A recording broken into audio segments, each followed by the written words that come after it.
ranqueando os filmes do universo estendido da DC. Como disse um sábio mordomo uma certa vez, alguns homens só querem ver o circo pegar fogo. E foi precisamente esse o pensamento na hora de criar esse universo estendido. Porque ele teve zero planejamento, zero coerência, mas 100% bagunça. Bom dia, boa tarde, boa noite, geeks e cinéfilos. Eu sou o Igor, você está no Cine Geek 2.0 e se o novo universo DC já começou com os dois pés na porta com o novo filme do Superman, infelizmente a gente não pode dizer o mesmo da tentativa anterior. Enquanto a Marvel estava lá lucrando bilhões com seus filmes, a DC tentou seguir esse mesmo caminho, sem a mesma paciência, porém com muita sede por grana, o que resultou em 10 anos deles tentando emplacar esse universo sem sucesso nenhum. Ou melhor, alguns sucessos inesperados entre vários erros e fracassos. Então hoje bora comentar quais produções deram certo e quais deram errado dentro desse universo. Mas antes, não esquece de deixar o seu like e também de comentar qual é o seu ranking do universo estendido da DC.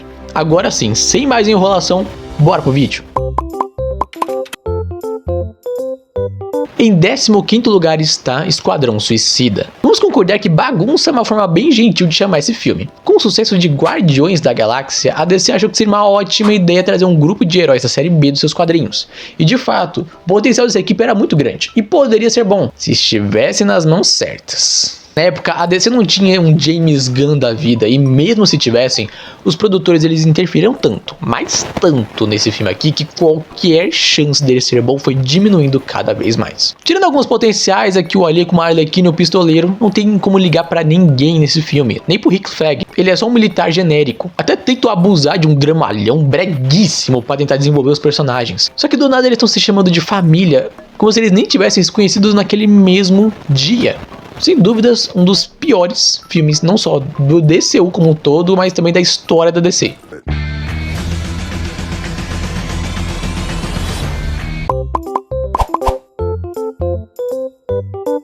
Em 14º lugar está Aquaman 2, O Reino Perdido. Eu admito que eu gosto dessas tosqueiras de filme de herói. E quando o filme abraça isso, pode ser muito divertido. Foi o caso de Aquaman 2? Não. Não tinha outro caminho fazer um filme do Aquaman funcionar, mas pesaram tanto a mão aqui que o tosco divertido virou só tosco mesmo. Pior, virou um tosco vergonha alheia. A pior parte são as tentativas de fazer comédia. Vamos lembrar que tem uma cena extremamente patética do Patrick Wilson comendo uma barata no sanduíche. Mas o Jason Momoa deve ter se divertido horrores gravando esse negócio, porque o cara tá soltinho da Silva. Bom pra ele, pelo menos alguém conseguiu se divertir com esse filme.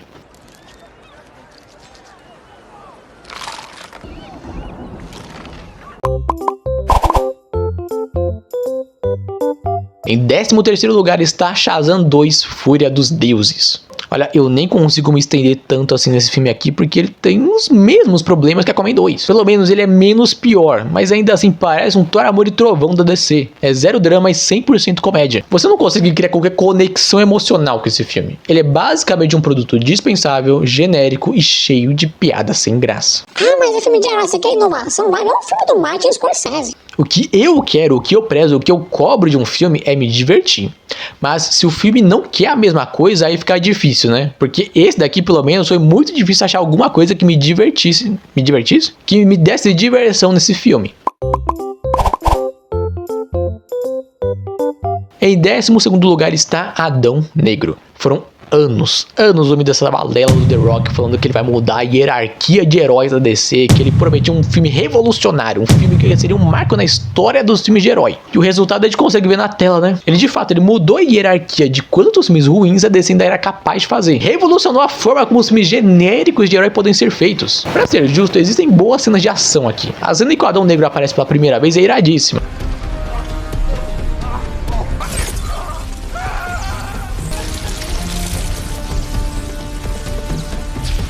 E quem dera o resto do filme fosse também. Adão Negro é basicamente só um daqueles filmes genéricos do The Rock, onde ele pode se sentir fodão, já que ele é produtor desse filme, só que dessa vez ele pode lançar raios pelas mãos.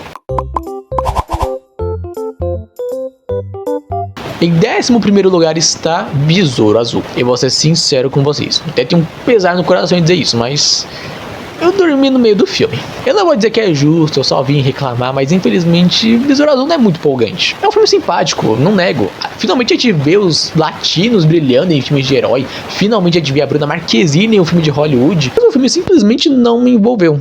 Os poderes do Besouro Azul até são legais, não são muito bem aproveitados pelo roteiro, mas são legais. O traje dele é muito maneiro. E talvez, se estivesse nas mãos de alguém mais competente, desse certo, mas, ao menos pra mim, eu não sinto vontade nenhuma de tentar terminar esse filme. Em 10º lugar está Liga da Justiça. Esse é um daqueles filmes que tinha a obrigação de dar certo. Independente do potencial, independente de quem estava na produção, eles tinham a obrigação de fazer esse filme dar certo. Era a grande reunião de heróis da DC. Tinha que ter um filme grandioso, épico, marcante. Infelizmente, o que marcou esse filme foi basicamente a produção conturbada dele. Aí fica difícil. A pior coisa desses filmes da DC é justamente as exigências do estúdio, que no caso é o Warner Bros. Isso fica escancaradíssimo em Liga da Justiça. É o filme que o estúdio queria fazer, não é o filme que os diretores idealizaram. O estúdio idealizou esse filme. Ele não arrisca, não tem ousadia, não apresenta nada de novo. É apenas só mais um filme de herói genérico. E é ruim? Não, não é ruim. Mas para um filme da Liga da Justiça, um dos maiores, mais icônicos e memoráveis grupos de heróis da história dos quadrinhos, ser medíocre é muito pouco. O filme até acerta na química da equipe, faz sentido ela ser formada, o Superman ser trago de volta, e o Lobo da Steppe, ele até apresenta uma ameaça. Ele é uma ameaça pro mundo, por mais genérico e mal feito que ele seja. Liga da Justiça não é ruim, mas ele merecia muito mais. Essa equipe é icônica, eles mereciam um filme muito melhor do que esse aqui. Em 9º lugar está Homem de Aço. Eu sei que muita gente ama esse filme e muitos deles vão me crucificar por colocar ele tão baixo nessa lista, mas, né. Finalmente a gente vê um filme mais sério do Superman, mais dramático, é algo novo pra esse personagem. E com os efeitos de hoje em dia, finalmente conseguiram mostrar essas cenas de ação nível Dragon Ball, que os poderes dele realmente exigiam. E realmente, disso a gente não pode reclamar. Eu admito, é Absolute Cinema as cenas de ação que o Zack Snyder manda nesse filme.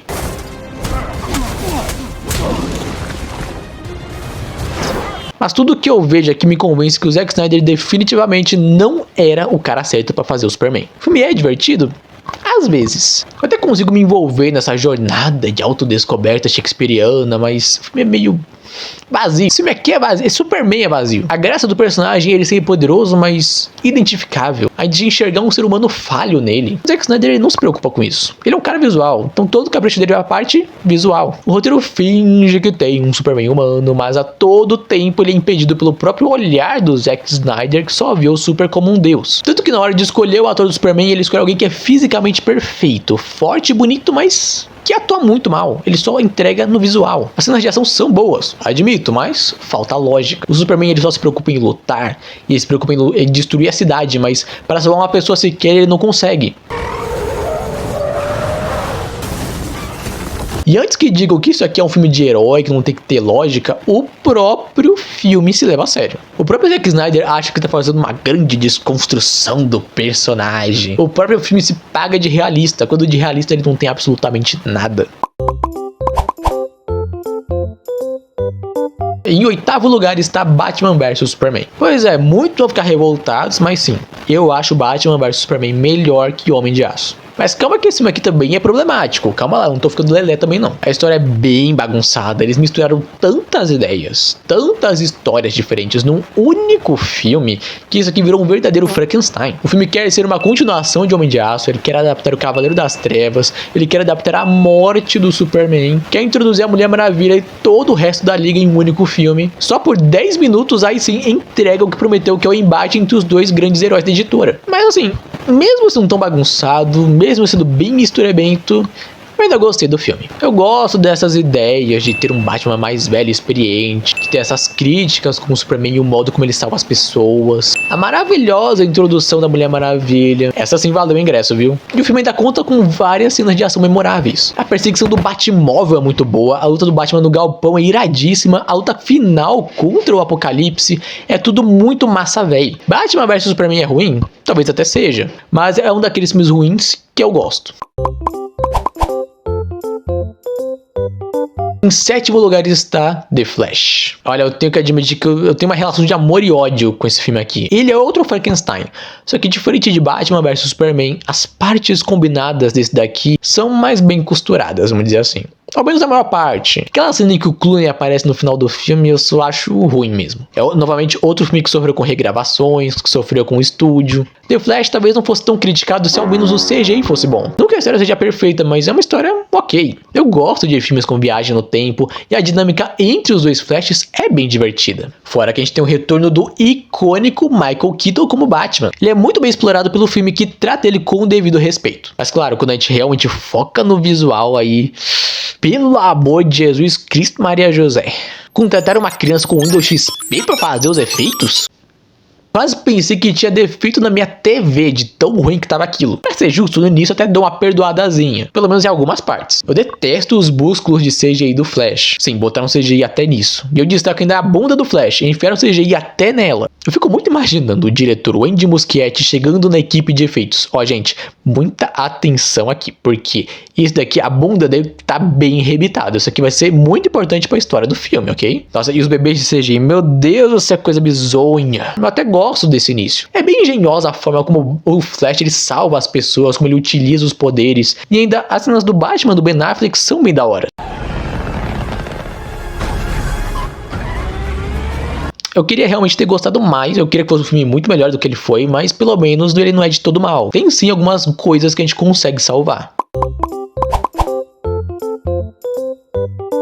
Em sexto lugar está o Snyder Cut. Ok, sim, dessa vez o Snyder acertou. Eu admito. Eu gosto desse filme, ele é um bom filme, ele é bem melhor que o Liga da Justiça de 2017. Mas ele também não é tão bom assim quanto alguns falam. Do jeito que alguns dizem, é como se ele fosse o novo Cavaleiro das Trevas. Calma, gente, não é pra tanto também. Segura essa emoção aí, cara. O filme acerta onde deveria, a química da equipe, o valor da união deles é ainda mais bem explorado. Cada um tem os seus draminhas pessoais, mas de alguma forma isso aí não só é bem explorado, como eles agregam a equipe de algum modo. Eu adoro o drama do Cyborg. Pesa um pouquinho a mão no dramalhão, mas beleza, ele é 1000 vezes melhor do que a versão do filme, no caso do filme de 2017. Também o Lobo da Steppe, se no outro ele era genérico e esquecível, nesse daqui eu não só gosto, como acho um dos melhores vilões desse universo estendido. É muito bom que a motivação dele vai muito além de só dominar o mundo, que é uma motivação genérica, e ainda cria um gancho muito bom pro futuro da DC com Darkseid, assim como vários prelúdios que tem nesse filme. Chega a ser até um potencial desperdiçado, a gente saber que nada disso vai ser feito depois. Porém, se o Zack Snyder acertou, ele também erra ao exagerar e muito nas suas manias. Uma vez que ele tem o controle da produção desse filme, ele faz o filme mais Zack Snyder possível. Esse filme é a cara dele, é a propaganda do Zack Snyder. É cinza, cheio de contraste, tem pouca saturação, muita frase de efeito, ele é muito épico o tempo inteiro e tem muita, mas muita câmera lenta. Muita mesmo, câmera lenta pra caralho.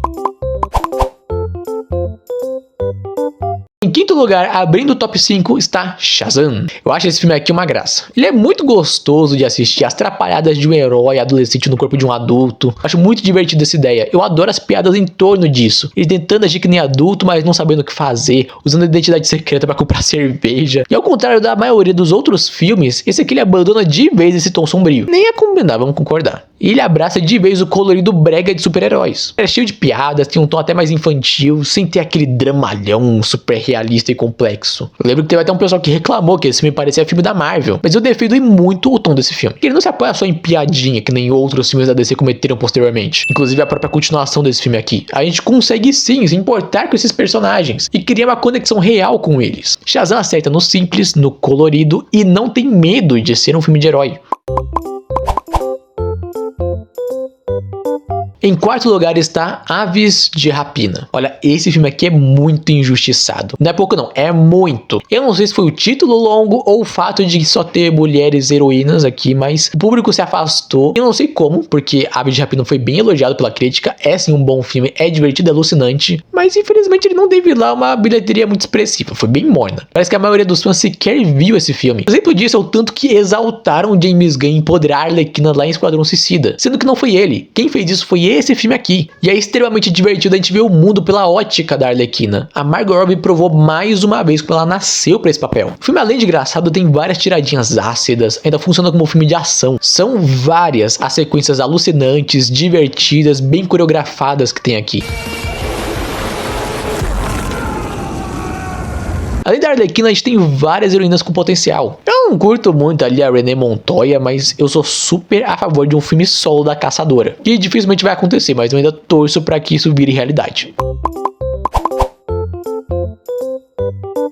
Em terceiro lugar está Mulher Maravilha. Depois de Batman vs Superman, era bem difícil não ficar empolgado com o filme da Mulher Maravilha. Aquele filme lá tem seus problemas, mas a introdução da Diana não foi um deles. E finalmente podemos ver um filme da DC que atende às expectativas. Ainda mais se tratando de um filme de uma heroína mulher, ele tinha uma responsabilidade gigantesca nas mãos. Eu adoro a ideia de ser um filme de época, isso combina muito com a Diana e ainda quebra o clichê de se passar na Segunda Guerra Mundial, porque esse aqui se passa na Primeira. Eu adoraria ver a Mulher Maravilha em vários períodos históricos diferentes. E assim incrível uma franquia separada só da Mulher Maravilha se aventurando pela história da humanidade. A Gal Gadot não é nenhuma grande atriz, é até mais limitada que o próprio Henry Cavill.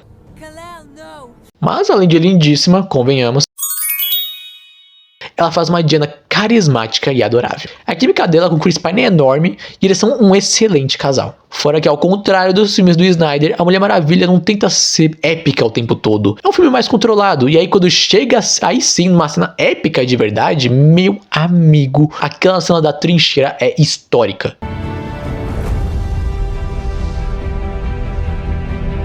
A única coisa que esse filme peca é no final. A lutinha contra o Ares é bem mais ou menos, tanto visualmente quanto conceitualmente. O filme seria 1000 vezes melhor se ela nem existisse, e se o Ares nem aparecesse e a Diana só visse que a humanidade é uns merda falho mesmo. Pelo menos isso não estraga o filme, só impede que ele seja ainda melhor, porque bom, ele já é. Em segundo lugar está Aquaman. Lembra que eu falei que eu curto essa tosqueira de heróis? E que dá assim pra fazer um filme divertido com isso? Aquaman é o mais perfeito exemplo do que eu falei. O filme veio numa época complicada, onde a DC fracassou tantas vezes que precisava se reinventar de uma vez por todas. E foi aí que entrou o James Wan. Um diretor que é muito bom em entender o tom que cada filme tem que ter. Nem parece que esse cara tinha feito Invocação do Mal, porque ele consegue transitar entre gêneros, entre estilos diferentes de maneira muito natural. Ele fez questão de quebrar essa ideia de filme sombrio e realista e mostrou que um filme mais pastelão poderia dar bons frutos. Até porque, como é que o filme do Aquaman poderia ser sombrio e realista, né? Aquaman não tem um bom roteiro, isso eu admito. Mas o diretor se vira tão bem com essa historinha fajuta que não apenas fez um filme divertido, como fez o Aquaman, que é o azarão da liga, ser um personagem maneiro.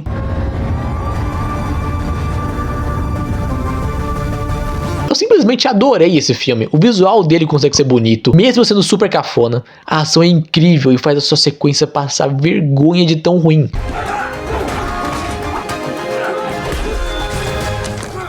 É muito curioso que justo este filme aqui seja a maior bilheteria do universo estendido. Em primeiro lugar está o melhor filme da DC, o Esquadrão Suicida. A maior ironia de todas é o filme do Esquadrão Suicida ser o pior da DC e outro filme do Esquadrão Suicida ser o melhor. Uma das melhores decisões que a DC poderia tomar era chamar o James Gunn para dirigir Esquadrão Suicida. O estilo dele era perfeito para esse grupo de personagens. Ácido, boca suja e adulto. Esse filme aqui de 2021 foi tudo que o filme de 2016 queria ter sido e ainda mais. James Gunn consegue fazer as cenas serem engraçadas e maneiras ao mesmo tempo. A comédia é subjetiva, eu sei, mas eu racho de rir com as piadas desse filme. Que a minha favorita é a cena em que a estrela gigante está destruindo tudo e uma bolinha enxerga a mãe dele no lugar dela. É maravilhoso.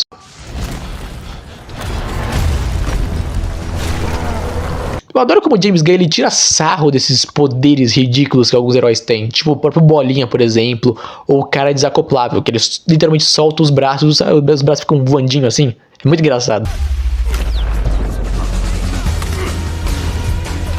Pouquíssimas piadas que não funcionam. E ele ainda faz os personagens serem super badass. Pelo menos aqueles que faz sentido serem assim. Tem várias cenas iradíssimas de ação. A mais memorável delas, é claro, é a da Arlequina. É super maneira, um ótimo uso de trilha sonora e mostra muito bem o estilo deturpado dela de ver o mundo. O Esquadrão Suicida é ótimo. Um dos melhores filmes da DC de todos os tempos. É criativo, é ácido e é muito engraçado. E traz ainda mais felicidade em ter o James Gunn comandando a DC agora. Curtiu o vídeo? Não esquece de deixar o seu like aqui embaixo, também de comentar qual é o seu ranking dos filmes do DCU. Me segue no Instagram, quase todo dia eu posto alguma coisa nos stories ou fico disponível para a gente papear com mais liberdade. Pode mandar uma mensagem lá que eu vou responder. Se inscreve no canal e ativa o sininho para receber mais vídeos como esse. Um grande abraço e até o próximo vídeo.